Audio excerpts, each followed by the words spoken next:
3, 2, 1. We are back. George Hadley show, Sigil Radio. I haven't done this for fucking months. I got a little bit sloppy towards the end of the year. I got a little bit lazy. I had one guest cancel, and that was like, that's me done. I'm finished. I'm done out here. I've dried up. No, I'm absolutely buzzing to be back doing this. I've missed it. And fucking hell, what a guest. We are kicking off 2026 with Mason Newman. Hello. Serious guy, honest. The more research I've done about you, bro, it's just blew my head, man. Honestly, the stuff you've done from, your artwork to even taking over the Gunmaker's Arms, mate. Your stuff for Ozzy Osbourne, Black Sabbath, it don't end. It never ends, man. It never ends. No time left in the day, man. No time left in the day. Thanks for having me, though, brother. I'm glad to be here. Mate, as soon as I saw the Gunmaker's Arms, bro, I was like, yo, I need to get hold of this geezer. I need to talk to him quick. Give an alcoholic the keys to a boozer and you see what happens. How are you finding it all, man? Brilliant, mate. It's the best. Do you know what? It's the best decision I've ever made. But it's just so much time, so much energy, so much effort going in. But it's worth it, man. So worth it. Looks wicked. I popped down there earlier, and fucking hell, I'm just blown away from how much it has changed, and changed in a good way. The carpet, the walls, the artwork. It's just got so much sauce. It's so sassy, bro. Sauce. It's just so good. No, thanks, man. Thanks. And I feel like looking at it, once more people get down there and get some real momentum on social media, I think that's it, bro. I think you're going to have a seriously big 2026. Well, we've got the bands coming in from next month. We've got the open mic nights coming back. We've got the food trucks coming in from the summer, the garden, the World Cup on show. We've got the footy. We've got everything there for everyone. Pool table with leopard print on top. Oh, my God. Girls, get learning how to play pool quick, man. Amazing, bro. Just before we really get into everything, I just need to do a few little some seller bits. Guys, if you was at the New Year's Eve event, honestly, that was just an absolute dream, because there's been many some seller events where it's gone off, and you know what, for me as a promoter, it just passes me by. I'm either running around, I'm fucking got some sort of shenanigans going on, but for this, it was relaxed. The crowd were just super cool. The DJs were on it, and that countdown was just great. And then the fact Jack Bagshaw played. Remember David Guetta, Memories? Yeah, big tune. Bro, for about the last 2 weeks, all I'm singing is, oh, the crazy shit I did. Is that the new karaoke song? Yeah. Hey. Karaoke's back. Gunmaker's Arms Sundays. Sundays at Gunmaker's Arms from February. That's it, man. So yeah, I just want to say thank you to everyone who was there, and I'm about to announce the first event of 2026 next week. Originally, there was meant to be a big collaboration, which I've just had to push it back till a nice juicy bank holiday. So I've got 2 big events lined up. So you know what? Let's get this underway, man. So let's do it. Mason, we need to know, where did it all start, bro? Northfield. No, it all started. Left school, 16, no GCSEs. Teachers telling me it won't be nothing, because like, fuck that. I'm allowed to swear. I'm allowed to swear. Yeah, of course, man. It's your show. I'm allowed to swear, aren't I? No, so I was just like, started making caps. Borrowed 200 quid off my granddad. It was his pension for the week. Made some caps, built a little bit of a brand, sold it to TK Maxx a couple of years later, and then started doing art. It's as easy as that. Amazing. Well, I'll say it's as easy as that. I sound like a fucking arsehole. Has your granddad got a cap? Did he have a cap? My granddad had a cap. I got a picture of him with a cap, but he always used to wear a trilby, like a proper gangster. He was one of those geezers. It was fully suited, trilby, boots. Oh, wicked. Like always smart he was. Granddad, if you put this hat on, he's gonna look sick. I mean, he's the reason I'm here where I am now. So big up Granddad, man. Big up Granddad. So you started off in Northfield. You've created these hats. You've got them sort of bouncing around between groups of friends. And what was that experience like? Sort of like hustling and getting creative and. Well, the hustling's cool, but I only bought 25 caps to start with. And start small, man. Why not? I had a fist fight with my older brother because he gave 2 of them away, and he broke my nose when I was 16. So I can't breathe out of this nostril, but this one's for other substances. So one don't work. One good one, really good one. One really good one that's not going to be going much longer. Rock and roll. No, so the hustle, mate, it was difficult. It was just kicking down doors, being inspired by people, looking up to people like Virgil and Kanye, and then other people from Brum as well that had done it before. Obviously, even down to the people at Trapstar and whatever, seeing people build clothing brands that have come from nothing, they've come from council estates and trying to build something from it. I think those lads are originally from Erdington, aren't they? Yeah. No, that's the Hoodrich people. That's it, yeah. I think he cashed out for 10 milli. Sound. It's not bad, is it? It's all right. It's not bad. What's he doing now? Any idea? I think he might be still involved with the brand. I have no idea. I don't even know his name. I'd be spending it. Be gone. Yeah, I'd put it all on black. Down in to Vegas. my last £200. My mum would do prostitutes and Whoa! I'm saying nothing. I'm on the 0%, by the way. He's doing dry January, which I hate, and I have beef with anyone doing dry January as a pub owner. Listen, anyone who knows me would know if I heard someone doing dry Jan, I'd be like, fucking, what's that all about? You know, it's a selfish act. Think about people who've got families in hospitality. Yeah, exactly. People have got to pay their mortgages, man. There you go. Get yourself a Guinness. But Best Guinness in Birmingham at the Gunmakers Arms, 93 Bath Street. from what I've heard, it is top draw. It looked good. It looked really good. Thank you, brother. So, Tried hard, tried my best. What I'll do, I'll put a picture up on my story. Have a look at this Guinness. It is absolutely banging. And yeah, so I think for me, dry Jan, selfish, over that Christmas period. I must have put on, like, what people need to know about me is I bloat bad, bloat big. I get the cheeks. You don't look it. You look sweet, man. You look sweet. Yeah, you just wait. Look at me now. Wait for Remember the this session. image? Next month we'll go on the proper session, shall we? And we'll see. Moving like Alvin and the Chipmunks. That's it, bro. What was his name? Theodore. He was a bloated motherfucker, that kid. He was a big kid. So yeah, man, check out the Guinness. I'll tell you what, once this dry Jan's done, that first weekend, meet me there. That has to be an official event, I reckon. Get everyone who's doing dry Jan to fucking land there. I think we do an event and we'll do one day in February, one weekend, one Saturday or Friday, whatever it is, and say anyone who's done dry Jan, beat them up. And I'll go and I'll bring the Incredible Hulk out the fucking locker, and you're all gonna be in trouble. Booze is on me, 20% off. Let's do it, man. It's an invite that you just can't turn down. So yeah, man. What I also want to sort of get, what I want to understand from you is just like your mindset from the creative process and how you've kept pushing forward and what you look for in your probably like your decision making when it comes to creating art and finding the right people and networking. And Yeah. I'm a genuine man, so I'm not one of these guys. You've been to events in London, haven't you? Yeah. You go to these events and it's all the same people trying to benefit off each other and climb the ladder. I hate it. I don't go to events in London anymore for that reason. I've never been one of those guys. I've been fortunate enough to make friends that have helped along the way. Yeah. I haven't had to climb or so-called network. There's nothing wrong with networking, but you have the guys at these events that obviously have their...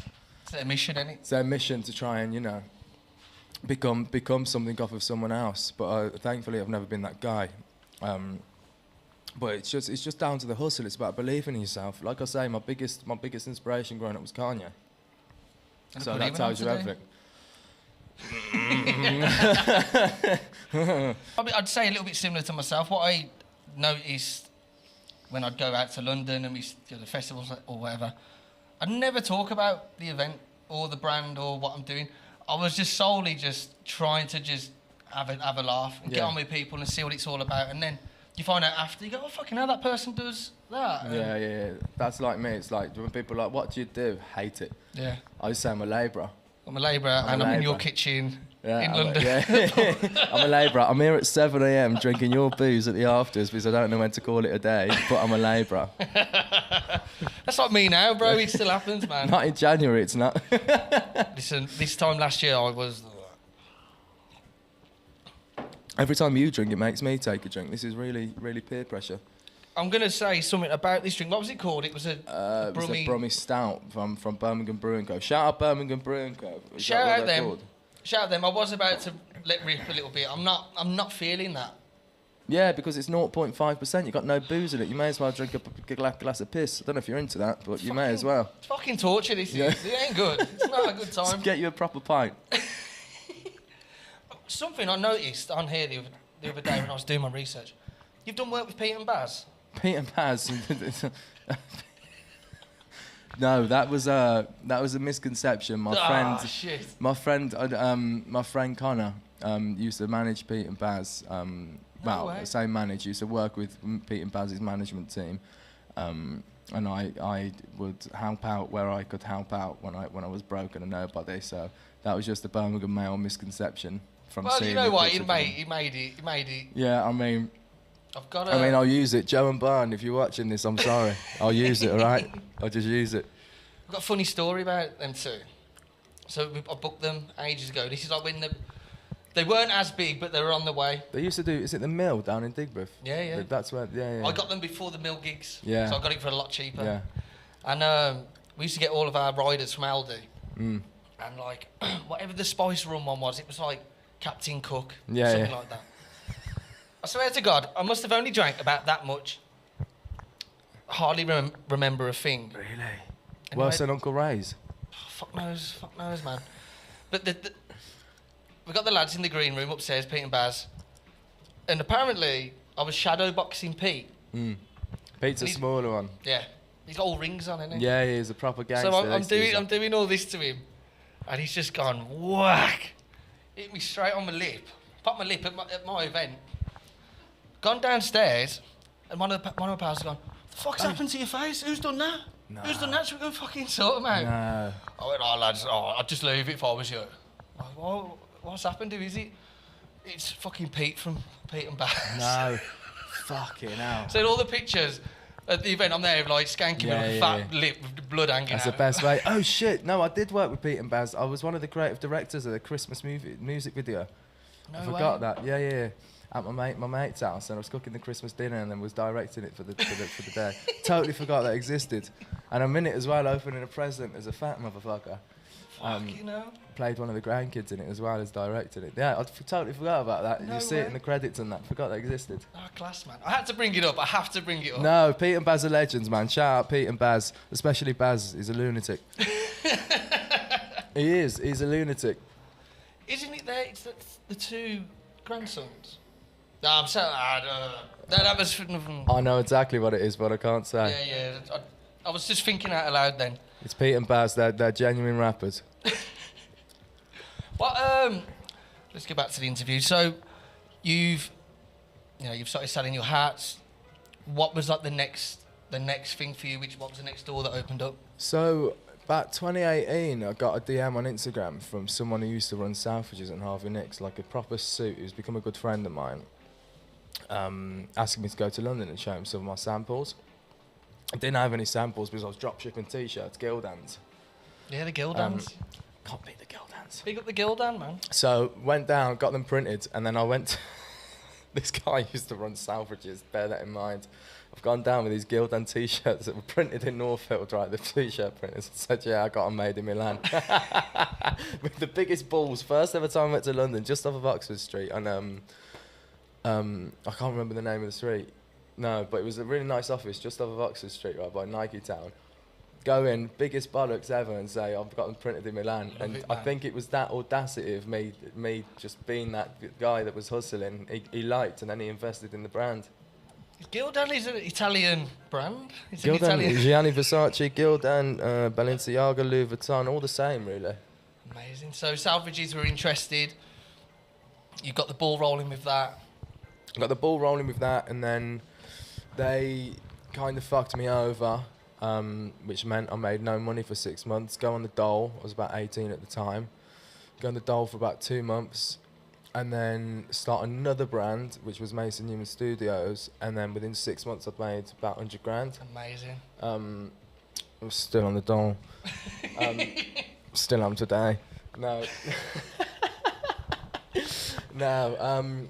So from that, and then it was just a hustle and just the desire to change my situation that I was in, that's kept me driving throughout the years to this day, man. There's something great about. Don't take this the wrong way, everyone. Like, you need to go on the dole every now and then. Yeah. Like, it's humbling, but you've got... When you go to those meetings at the job centre and you look around and you're like, I'm not these people, man. I'm not one of these people. They sent me these lifetime benefit. I like people. drawing, man. Do you know what I mean? You know what I mean? No, it's just looking around, and I know people are in tough situations that they can't change for multiple reasons. I get it, but it's just looking around when you go into these meetings, like picking up 200 quid a month here or whatever it was, and it's like I'm more than this. Like I've got more potential. I don't want to waste my potential, man. But it's good to have that moment with yourself, and you can either go two ways. You can either not be productive, not be constructive, or you can just go on the piss and just blow it all, or do both. Oops a daisies. I think when I started Some Cellar, I was in the same boat. I remember just going, fucking hell, there's got to be more to life than this. Yeah, it's like I was never a kid. I was always destined for something. My mum tells me, she was like, I always knew you was destined for something, and you was a bit weird because you used to sit in your baby walker at 2 or 1, whatever it was, and Marilyn Manson would come on the telly, and I'd literally be like this, watching it on the telly. This is something else, man. So she was like, I knew you'd be destined for something all right. So yeah, but it's about that desire to change your life and to become the best version of yourself. I don't want to sound like one of those cringy fucking life mentors or whatever, because I ain't one of those, and I wouldn't take any advice from me. Tom, I'm going to clip this bit now. Just make it all inspirational. Don't take any advice from a man from me. You will be a degenerate lunatic, all right? Don't do it. That needs to be like the next edit, where you've got like a really motivational one. Oh, amazing. So you come off the dole. Come off the dole, start the brand, another brand, Mason Newman Studios, 100 grand in 6 months, build that, sell all the stock to TK Maxx 2020, and then blew the money. Good because lad. I was raised broke, so when I got my first bit of big dough, I was like, you're going in. Gucci. I'm going to Gucci. I want a Gucci. Yeah, I want a Gucci, that ain't fake. Did that, and then... yeah, blew it, and then I was like, what can I actually do? Because all the graphics for the T-shirts I'd hand draw, so it was all hand drawn graphics. I was like, do you know what? My friend actually, I can give him credit for this. Scott Greenwood, very talented artist. Now he's just opened a tattoo studio. He's paid for Johnny Depp, loads of footballers like James Maddison, Rio Ferdinand, whatever. He was doing it, and he inspired me actually to pick up a canvas and put some of what I was doing on the T-shirts on a canvas, and then try and sell it. I couldn't sell them for 100 quid when I first started. No one was buying them. And then I don't even know why the turning point was. What was your first painting or your first drawing? What was the first image that come to mind and that you put down? I had this character. I always wanted to create a character, very character based. My artwork's very character based. So I was trying to speak to my friend Harry, who's a very intelligent man. He's one of those like super. If you're in a conversation with him, you're gonna go home and have a nap because he's that smart. You've got to proper think about what you're saying. And was talking about like Hello Kitty and all these kind of things. I was like, well, how can I make a kind of Hello Kitty? So that's when I came up with the eyes and the mouth of the drawing, because I can turn you into my character now. Nice. I can collab with Ozzy and turn Ozzy into my character. Like the possibilities are endless. I was kind of trying to create my own Hello Kitty, so it was coming up with the eyes and the mouth that was the first creative thing on canvas that I did. So when you finished that painting, what was the? Are you showing close friends? Are you just going straight to? No. I posted it on Instagram and then put it up in my mum's house. It's still up in my mum's house as well. This is my first ever painting on canvas is up there. Just post it on Instagram, see the reaction, and people were like, oh, this is brilliant. And then I was like, and they come up with a series called All My Favourite Artists Are Dead. And it was newspaper headlines of Andy Warhol dead at 58, New York Post, with a picture of Andy Warhol as my character. And then I do Prince. And then I did Bowie. And I did all my favourite artists who had died. Jean-Michel Basquiat, everyone. And then I'd post those on Instagram, get the reels going and whatever. And then it could start to get a bit of attention and attraction. I think as well, you're reading off some people and some characters who just people love, like David Bowie. Fucking legend, man. Like, it's the legendary people. Legend, man. So I think there's a star man waiting in the sky. He'd like to come and meet us, but he thinks That's not my karaoke song, bro. Don't fucking clip that shit. Sorry, Dave. David, we're sorry, man. So you found there's a lot of legends out there. Who musically inspired you? Like because I always found, and this was when I was probably in my like late teens. I love so much music from a lot of music from like the 60s or 70s.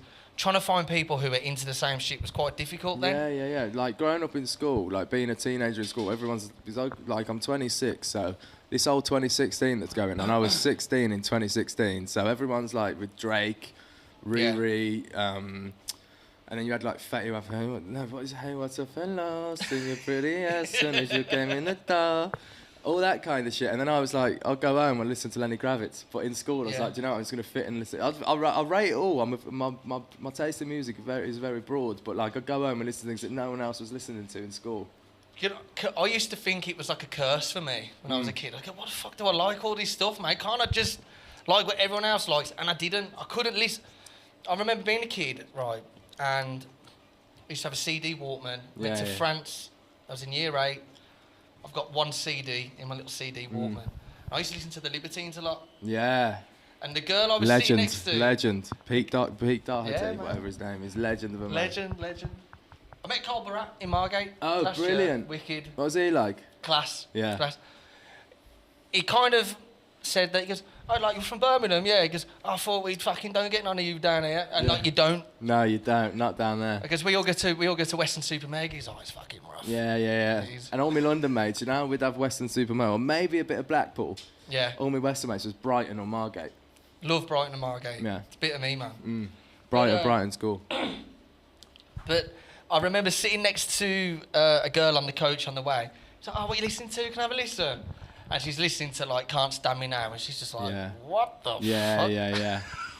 Yeah, this is a thing, man. This is about, like, when you're in school, when you're in secondary school, you're trying to fit in, you're trying to make friends and not be the kid that gets called a cunt or gets bullied. But really, you should just try and be yourself and find yourself. It's amazing how you sort of stick to what you love, stick to what you know, and you sort of grow with it. In the end, it finds the right time. Yeah. In a way, that don't make sense. It could be motivational, but someone will probably. I get you. Well, resonate. I didn't find my actual taste. Well, I had me taste, but I didn't realise what my taste was until my early 20s, and I feel like most kids are probably like that. It's just an interesting, confusing time. Really is. So you've started making you started making T-shirts. What was the next step for you after that? Where did you go? From making the T-shirts, sold the stuff to TK Maxx. That's it, yeah. Paint the paintings, and then it was just hustling for an exhibition, trying to get an exhibition in London, which didn't happen. No one. I met this guy through a friend of mine, my old sales agent. Shout out Matt, who's from Wolverhampton, so he's a local lad. So he's one of us. Matt, how are you? He introduced me to this guy in Angel, who had a gallery, who gave Mr. Doodle his first show, Slawn his first show. Went there, and then I had no money at the time. He's like, yeah, we'll do a show. I've put so many other artists on, whatever. This was like 2021, just after COVID. Sends me a bill the next day for rental of the space. I'm like, this ain't a fucking show, man. And bear in mind, I had no knowledge on the art world at the time like I do now. He was just trying to get a quick little buck, and then nothing, even if I had the money, which I didn't at the time, it wouldn't have sold. It would have been a waste of money. I would have got 100 people there. It would have been a waste of time.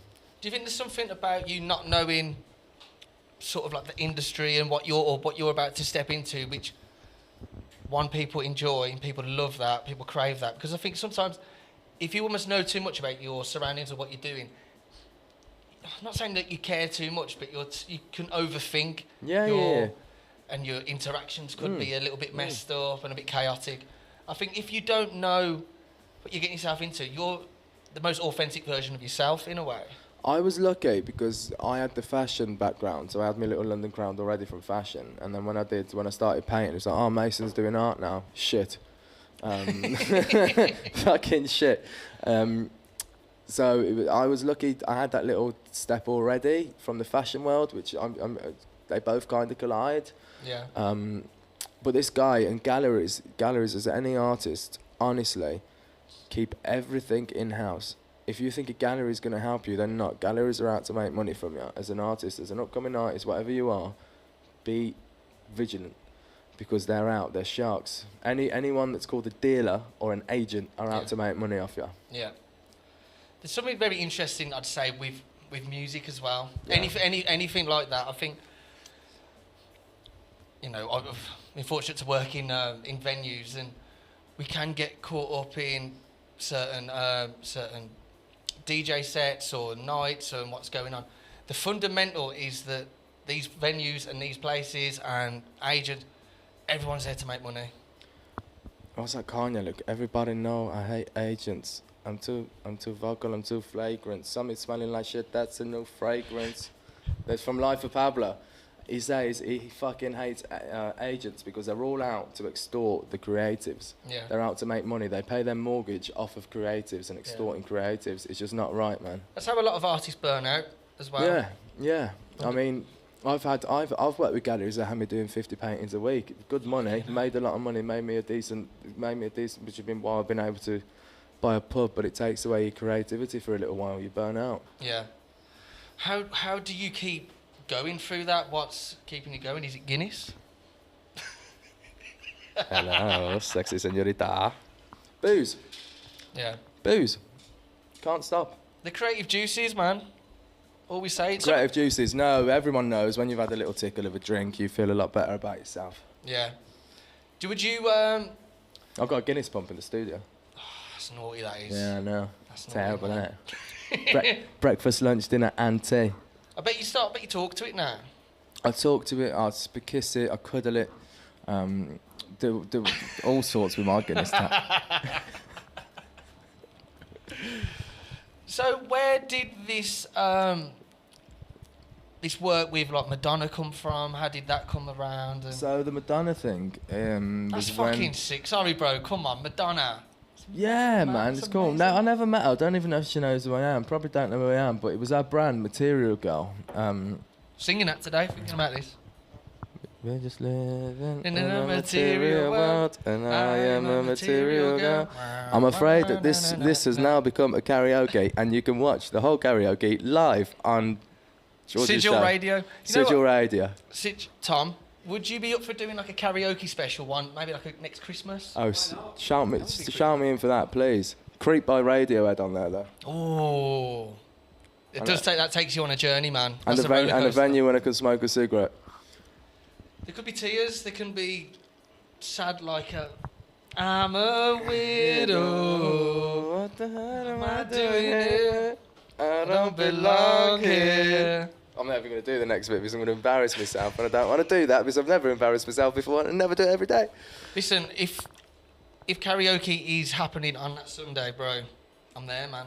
Share. Let the gun makers, I'm there. You're going to do share? I'm doing share. You've got to do share. No matter how hard I try,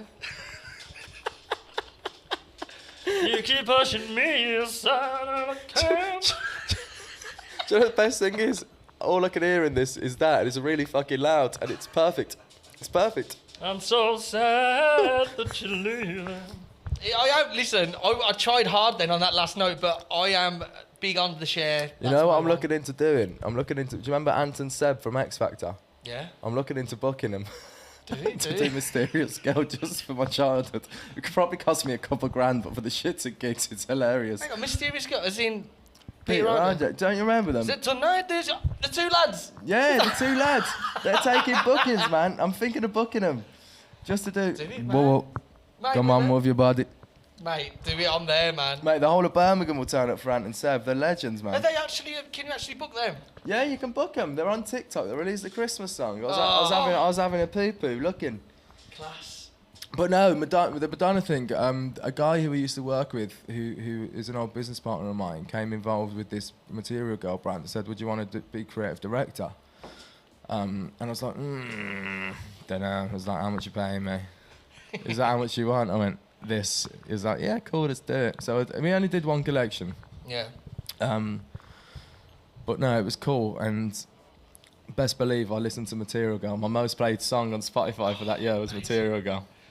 So what doors did that open up for you? Surely that was... That opened other doors. I got a little job after that, working with some brands in London on a consultancy basis, design consultancy, and then it opened up the biggest door, which was the breaking point in my career when I actually started selling art and making money, was when I did Ed Hardy. Yeah. Becoming the first geezer other than Ed Hardy himself, Don Ed Hardy, to have my artwork on an Ed Hardy garment. I got to tweak the original designs. They let me redo the original designs. But as a kid who wore fakes, which everyone did, Everyone wore fakes. everyone wore fake Ed Hardy as a kid. To be able to do that was just mental. Unbelievable. Unreal. And do you remember it was Ed Hardy by Christian Ogier? Yeah. It became Ed Hardy by Mason Newman. Oh, mate. Which was cool. I had a little Tommy Tank over it. Oh, mate, I would. I'd be doing it. I might do one after here, just for thinking about it, just talking to you. No, mate, that is seriously a huge achievement. Thank you, man. There's no beers in the fridge. This is terrible. I've run out of What booze. do we have, Tom? Is that Red Hold Bull? on. Is that Red Bull? Sorry, I'm just doing a radio interview. Let me call you back. Okay, love you, bye. Guinness, please. Guinness. So Ed Hardy, you've gone and smashed that. How has the lad from Brum gone and done this, bro? We need to know. Is he? Written in the stars, a million miles away, a message to the man. That's your era, you know. That was. It is, isn't it? That is my golden time in year 6. You could half an hour on a Friday to watch YouTube on the computers. That was my tune, man. I was probably in year 11 going, I'm way past this. Yeah. But no, kid from Brum. Do you know what it is? All I'm saying is pure determination, pure belief in yourself. You got to. Listen, thousands of people send me horrible messages, especially since the Sabbath stuff and whatever, which I'm sure we'll get to. Yeah. Since that kind of stuff, you just got to drown it out and just believe in yourself and keep your circle very, very small. Yeah. Very, very small, and just have genuine people around you and don't let the vultures in, because there's a lot of vultures out there, man. I think as well, probably, your work's at such a high level and there's so many people involved that, you can't please everyone. Everyone's got an opinion. I'm not a people pleaser. No. I'm not a people. I don't care about anyone other than myself and my close circle. Exactly. Which is how you have to be. I care about helping people, but in terms of the industry, I don't care about anything. No. But also, you can lose your authenticity if you start trying to please everyone and fucking, I will do this, I will change that. That's not what it's about.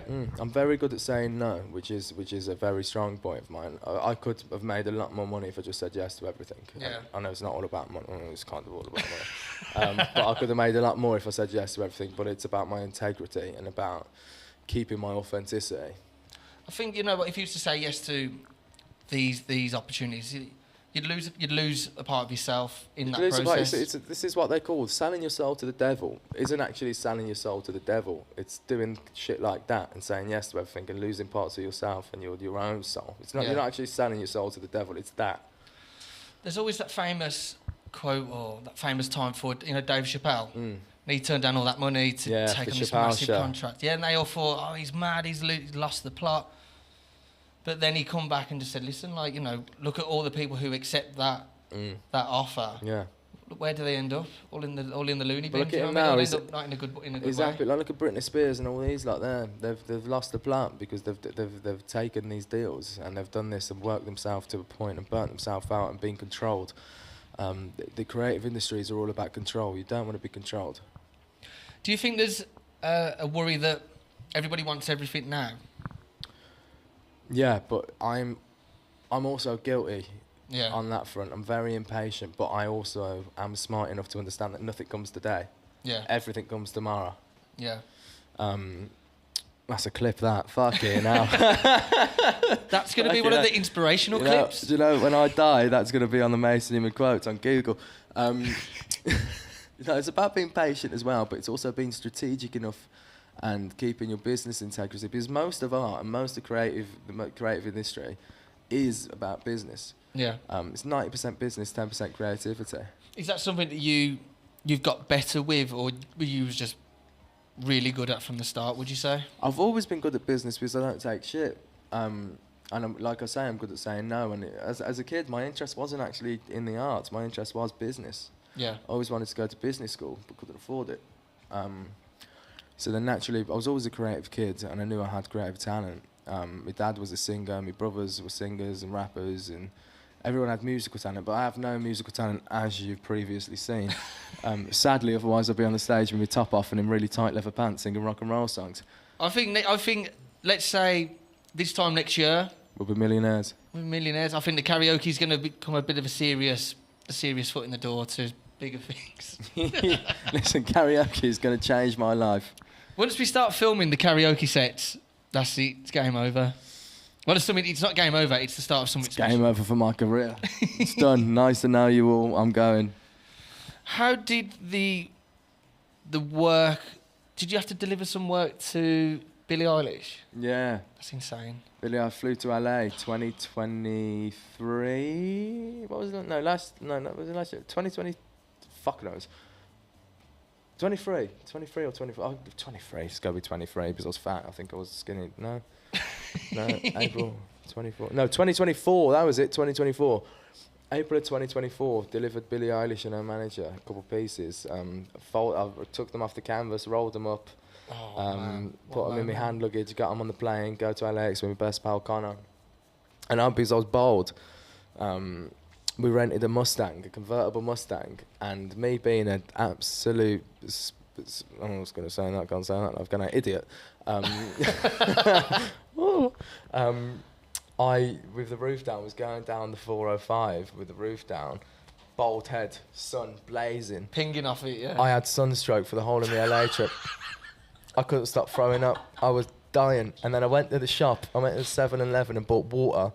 Big, massive 5-litre jug of water because I was obviously ill. Yeah. And it was ionised water, what you use for like washing machines and whatever. So me and my mate drink half of this, we shared it. And then I read the thing, I was like, mate, this ain't good.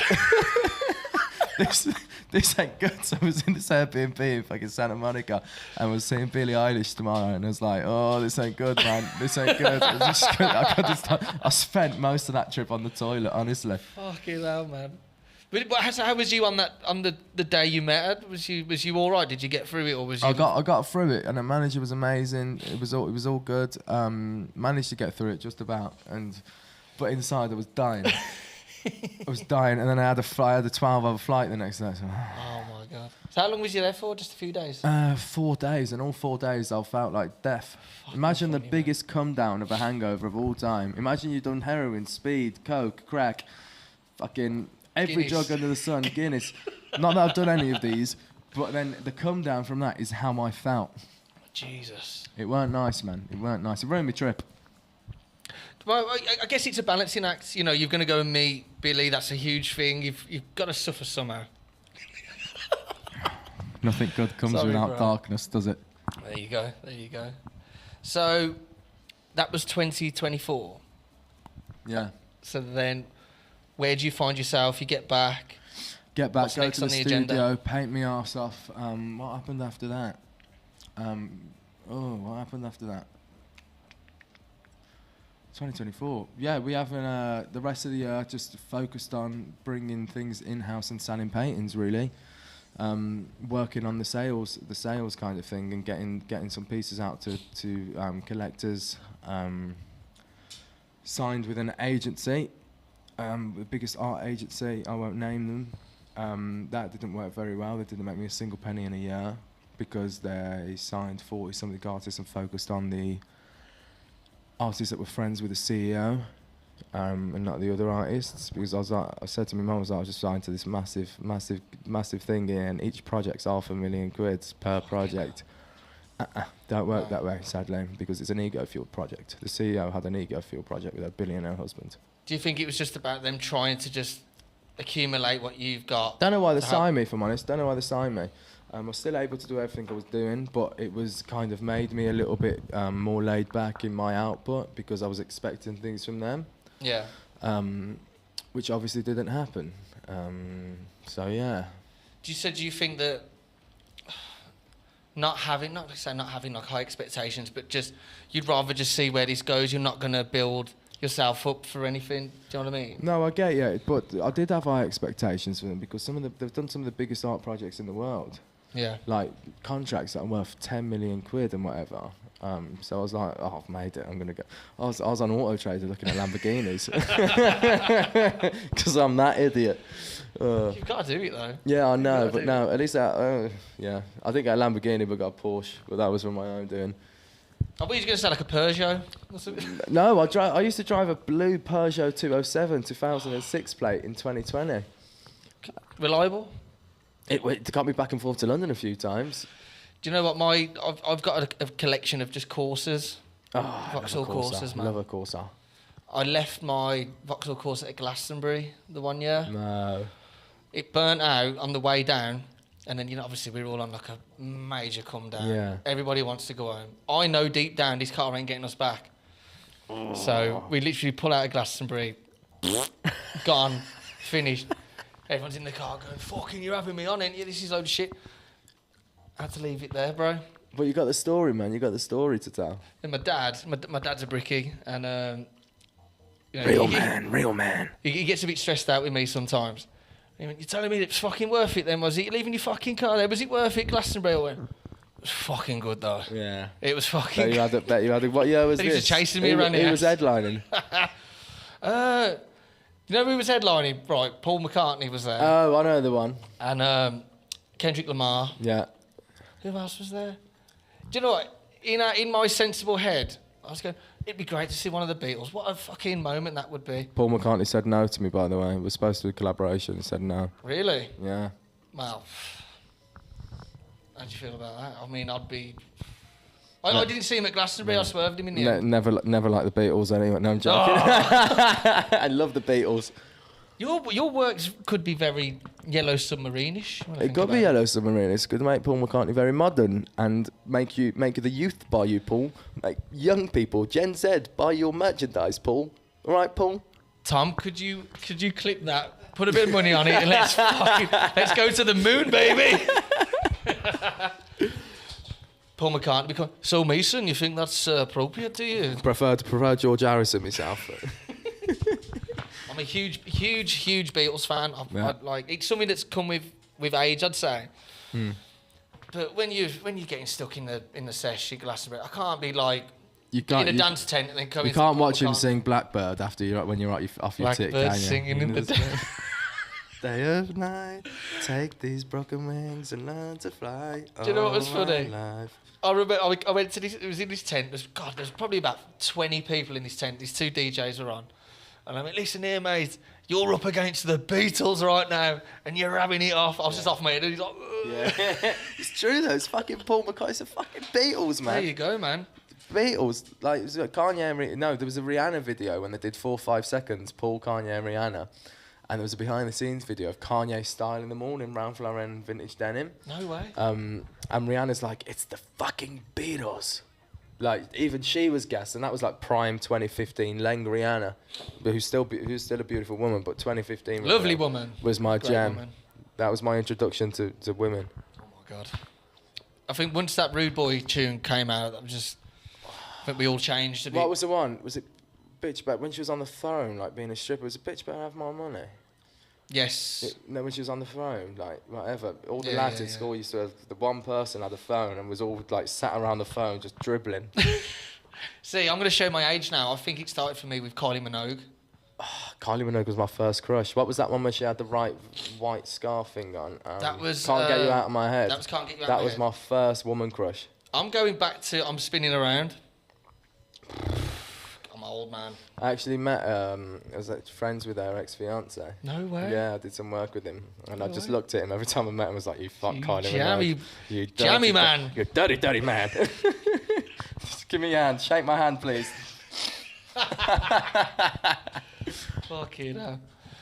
We need to talk about your work with Black Sabbath. Yeah. What unbelievable fucking thing to be involved in, bro.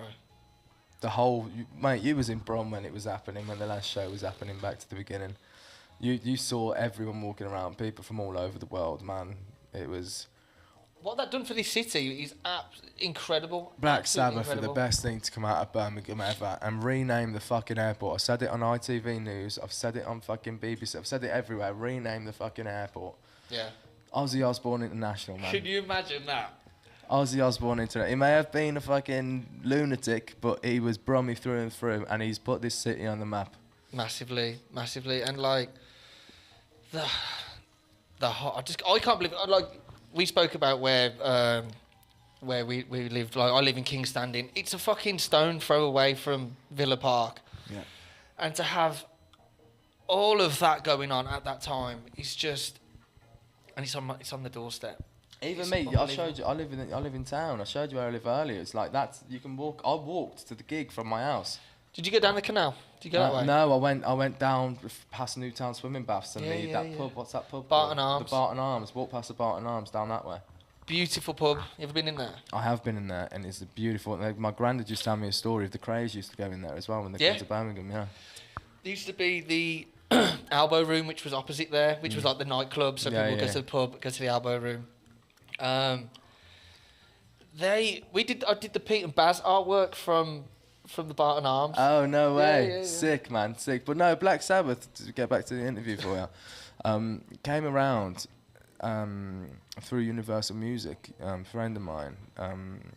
I went to him 2 years before and said, I want to do Sabbath. He's gone, Sharon ain't going to have any of that. 2 years before, he's like, she ain't going to have it. I was like, all right, fair enough. And then 2 years later, I go to him, I was like, mate, Birmingham artist, I'm doing all right. Back to the beginning gig, Ozzy's coming home, Sabbath are coming home. It makes a bit of sense, mate. Yeah, man. I just sent it on a long shot, and then he put it forward to Sharon, and she said, yeah. Amazing. And then the Sabbath thing went, did 3 T-shirts, Black Sabbath, Mason Newman T-shirts. I got so much hate from the heavy metal community, by the way. And then that went into Selfridges. That sold out straight away in Selfridges because my personal shopper told me it was the most popular thing. Yeah. And they sold me a $3,000 jacket. Bastard. So that went well. And then because that went so well, Sharon came to me and said, would you want to do an Aussie T-shirt for the official merchandise at Villa Park? Aussie's last ever merchandise by me. And then you've got the reaction. Have you seen that? Yeah. I've been putting out, what the fuck is this? Sharon, this is fucking shit. But it was amazing. Even though he said that, there's something fucking beautiful. It must be even like, I'd look at that as a positive. No, It's I such a- love such it a big- because it's so brummy, and I know he don't mean any viciousness from it either. But I No. met him a week before he died, Yeah. and Sharon was like, "We sold out," and it all went to the children's. No profit. I didn't make any money from it. Sorry, I need to run up into the session for 7 days. No profit. She's like, "We sold 40,000 of them. We need more." Oh wow, that's kind of Gildan? yeah, it was Gildan. I got Sharon Osbourne in front of me, like telling me we need more of stuff that I've made for. And Ozzy sat there next to her. I'm like, fucking hell. He weren't in a good way though, bless him. But then they got the painting as well, the original painting that we used for the T-shirts. The last ever painting that Ozzy got was from me. It's beautiful. Yeah, it's brilliant, isn't it? It's so special. Like I wish I bought my necklace. now that like I've got to know you, I just think that like that is I can't imagine how great that feeling is. You know what it is? It still ain't sunk in. It's No. it's so surreal. It's not sunk in because my granddad would take me down to Lodge Road in Aston. He'd take me every Sunday to the Villa ground and give me a tenner to spend Yeah. on anything from the Villa shop. Go there, but then on the way back, he'd drive past Ozzy's childhood home and say, "This is where Ozzy Osbourne grew up. Be inspired."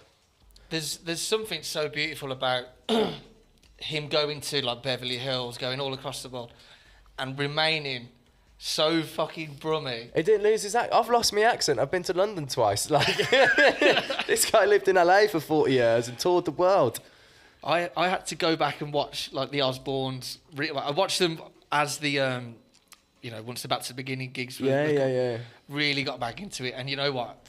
It kind of reminded me of my granddad, if anything, because like almost constantly always moaning about something, even when shit's good. It's a brummy. You're Yeah. always moaning. Always moaning. Always moaning. Your Always. life could be great, but no, it was a very surreal experience. Still ain't sunk in, to be fair.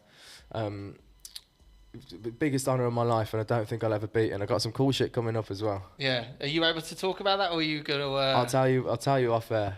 Sweet man. Other Asian rock stars. Really? Yeah. Paul McCartney, you had your chance. Fuck you, Paul.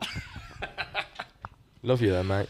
So, you've just mentioned the Villa, Tom. I'm going to apologise. I'm going to do a little Villa bit here. Up the So Villa. Tom, Up the Villa. Tom's rolled his eyes at me several times when I Who bring you up support, Tom? I'm agnostic. I keep it neutral. Glory hunter. Baggies or something. West Brom. Oh. You had a good game the other day, didn't you? No, I don't know. I don't know if Tom's. No, I keep it neutral. So, how have you found the recent seasons with the Villa. It's been unbelievable with Unai Emery. Like, Honestly, Unai has changed the team. Like, we were shit, bruh, for so many years. When Martin O'Neill left, no, it all just went downhill. it after went that. downhill, and the fact that we're now in the top 5, and actually, apart from the other day, for a stupid performance Shit, wasn't it? with Everton, it was horrible.